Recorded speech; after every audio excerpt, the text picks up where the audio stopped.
Okay, so we've been following the whole Pete Hegseth nomination to defense secretary very closely here on the show. And there was news on that over the break and then today as well. Pete's mom was very, very mad at him in 2018, and the New York Times got its hands on the email. I got to tell you, like, this whole thing is ridiculous to me. Now, the mom does not spare Pete at all in this email. She gives it to him like nice and straight, and she doesn't mince words. But there are a lot of people who wouldn't want their moms chastising winding up in the New York Times, especially men who find themselves in the midst of a divorce caused by their own infidelity. I think most moms would have a word with their sons about that when they've cheated on the wife. They have children, so in effect, you've cheated on the children too. And they're involved in a custody battle in which Pete was attacking the soon-to-be ex-wife, verbally, that is. And his mom didn't like it. Okay, so that's the one. And I'll just give you a flavor for what's in the report. It's very nasty.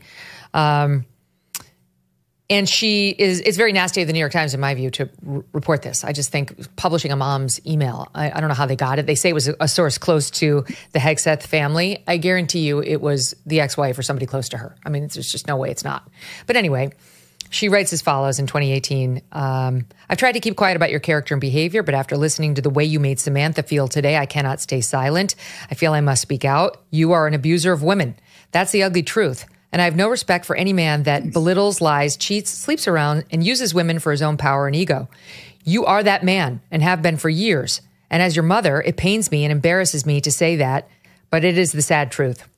I'm not a saint, far from it, so don't throw that in my face, but your abuse over the years to women, dishonesty, sleeping around, betrayal, debasing, belittling, needs to be called out.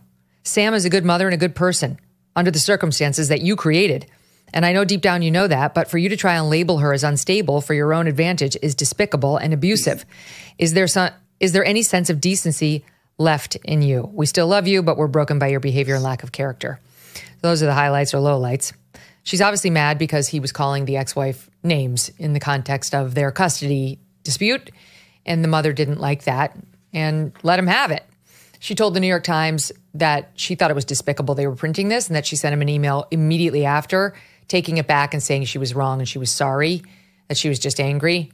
But this is the way it goes. You know, you get personally destroyed if you throw your hat in the ring, you know, especially to be as part of Trump's cabinet. For what it's worth, the reporter Sharon Lafreniere, who wrote the New York Times piece on Hegseth that I just referenced, she also wrote the story about the alleged 2017 rape that she says he was accused of. In her reporting, she missed, among other details, the following: the fact that his accuser was seen smiling with him on videotaped a half hour before he allegedly raped her after having given her some drug that, you know, some date rape drug. Did not report that she was back at her own hotel room by 4 a.m., where her husband says she was not slurring or stumbling and was apologetic. She didn't think that was relevant, even though the woman claimed she'd been drugged and was seen on camera fine, not drunk, not stumbling, at 1:30 a.m., smiling and locking arms with him, and then at 4 a.m. was back with her husband, and the husband said she looked fine. That wasn't relevant to the New York Times, that her own husband said at 4 a.m. she was totally fine. Did not report that this woman refused the police request that she participate in what's called a pretext call to Hegseth after the fact, saying, you know, hey, Pete, why'd you do that to me? Trying to get him on camera confessing to a crime. She declined to participate in that thing, and did not report that while Pete was telling the cops that she said to him before she left the room, I'm going to tell my husband I fell asleep.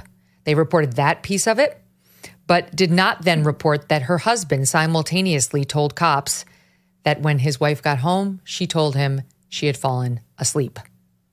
A story that matches up perfectly with the one Pete gave the police. That's the same reporter now reporting on the mom's email. I'm just saying, the media has no interest in being fair or balanced in reporting these facts, and therefore skepticism is warranted. And now they have a report, separate publication in The New Yorker, separate reporter Jane Mayer, today on his secret history. Okay, I'm open-minded. What is it? What did he do? Well, when he ran two different veterans organizations, Veterans for Freedom and Concerned Veterans for America, He was forced to step down, she reports, because of allegedly being repeatedly intoxicated while acting in his official capacity, to the point of needing to be carried out of the organization's events. Well, the one that I can find, she says plural, is he went to a bar, a strip club in February of 2015 with, I guess, Concerned Veterans for America employees. And according to this whistleblower, or according to a memo filled out by some employees and sent to the organization's senior management, he had to be restrained while drunk from joining the dancers on the stage of a Louisiana strip club where he had brought his team. So that's okay. I'm like, I can't. All right. So that's one. Then there was another one where he went to an event in October of 14, and let's see. He had been out with 3 young female staffers, was so inebriated by 1 a.m. that a staffer who had driven him to his hotel in a van full of other drunken staffers asked for assistance to get him to his room. He was passed out, and they did. 2 male staffers got him into his hotel. So I think that's what they're talking about. Then they allege some financial impropriety, like spending that left the organization with less than $1,000 in the bank.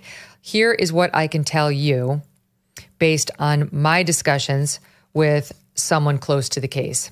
And that is that he was not at a strip club.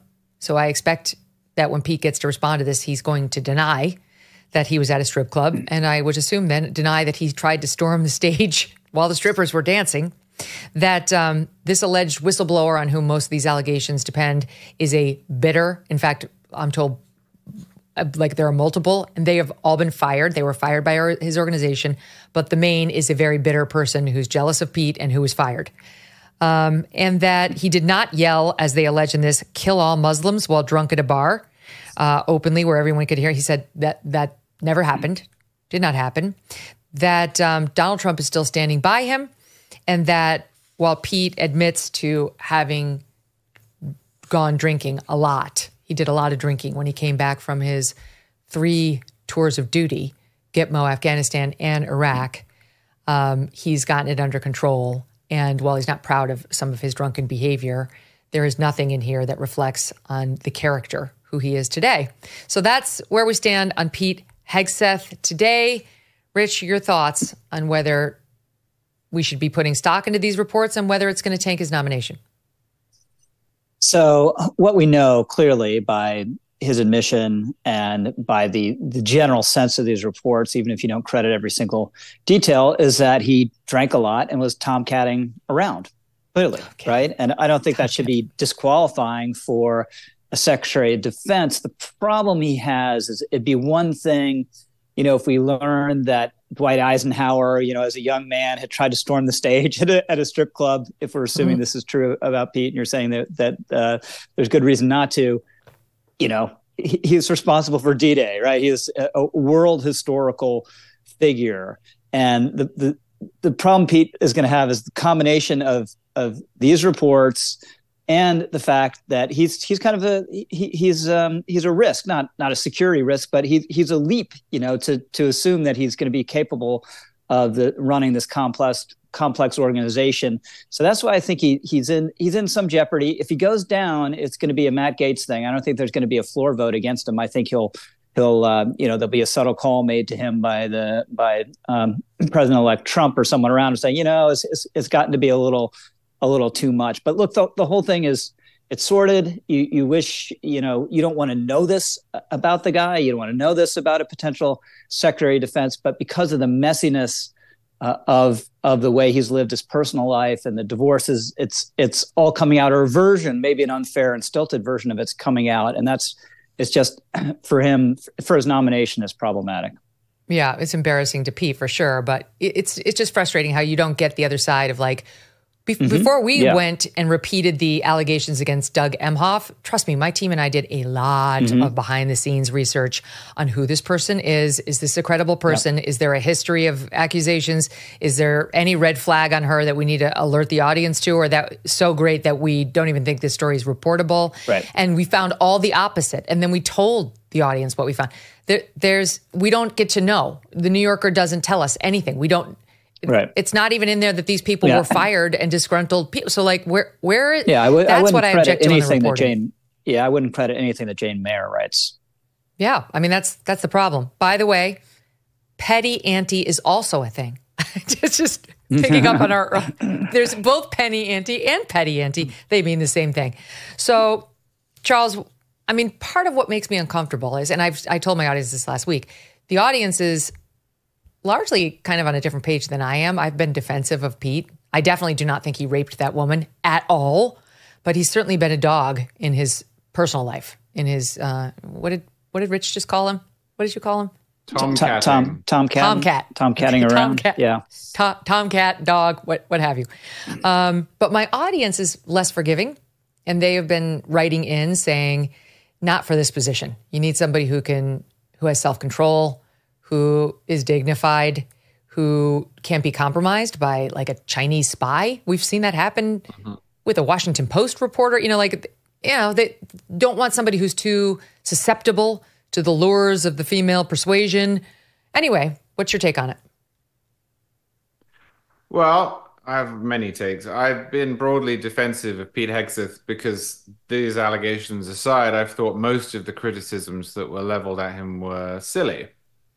Stipulating that journalists covering this sort of thing are often disasters. Jane Mayer is a disaster. She's unhinged, in fact, and she should probably have been disqualified from ever writing about politics again after her behavior during the Kavanaugh scandal. But stipulating now, some of this is obviously true.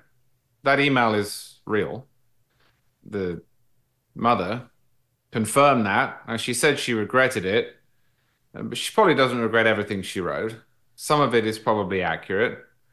My question is always, to what extent does this intersect with the position for which they have been nominated? So I think that email, while obviously real and probably describing some behavior that was real, is not that informative, because people do go through ugly divorces and families do get upset with each other. So even if a lot of that is correct, I can't quite see where that would intersect. Jane Mayer's reporting, of which I'm always skeptical, is more so in that a question, not the question, but a question that the Senate ought to answer. And I'll take this opportunity to say once again, it is imperative that Donald Trump not be allowed to circumvent the Senate, which has a constitutional role, in my view, a mandatory constitutional role in advising and consenting and ultimately acquiescing to nominations. The Senate, which must do that, ought to look into whether or not he does have a pattern of drunkenness on the job, because that would matter. Somebody who at various points has got very drunk, including at office events, is not a risk. We've all done that. Somebody who has a history of being unable to remain professional while at work, or who has a problem with alcohol, which is the implication there, it might be absolutely scurrilous and untrue, I hope it is, would be a problem. So I would like to see these allegations investigated by the Senate. They have a big staff over there that they can add to it as they see fit. They have the FBI as well, which by that point, I assume will be in transition mode. We should look into them. I mean, this is exactly why you want to vet your nominees. The way that you just put it, I think skepticism is warranted, and I think that the problems seem relatively minimal. I do, as an analytical matter, step aside from what I personally think, as an analytical matter, I think Rich is right. I do think that the risk here is that when you combine that sort of baggage, even if we assume that only 1/4 of it is true, with the fact that Hegseth is already a controversial pick, purely because he is so young, inexperienced, is outside of the system, which is also, in my view, one of the advantages of the pick. it may make it more difficult for him to get through. I have to say, Megyn, that Charlie has demonstrated his suitability for any cabinet office because he proved on the election night podcast that he can drink an inordinate amount of alcohol and still maintain professional behavior. It was impressive. Unlike yours truly, who just last week I had one martini on the show and people were calling me a cheap date because I couldn't even get the ads out. There is an epidemic affecting 2 out of every 3 Americans: poor gut health. Processed foods, stress at work, fluoride in the water, and even toxins in the air you breathe can overwhelm your digestive system. You might expect to feel the bloating and heartburn, but the sleepless nights, afternoon crashes, even mood swings, these are all signs your gut may need some attention. While most probiotics get torn apart in your stomach acid, the spore-based strains in Just Thrive probiotic are clinically proven to arrive in your gut 100% alive, creating a fortress of good bacteria that can support digestion, immune system, and mental clarity. Just Thrive probiotic is a non-GMO and gluten-free product, and you can choose between berry-flavored gummies or easy-to-swallow capsules. You can even open the capsule and mix the contents into your morning coffee or sprinkle it over your food. For over a decade, Just Thrive has been fighting to make Americans healthy again with science-backed solutions you can trust. To join the gut health revolution, visit justthrivehealth.com and save 20% site-wide with promo code Megyn. That's justthrivehealth.com, promo code Megyn. Thanks so much for watching. If you like what you just saw, hit the subscribe button for more clips and full episodes.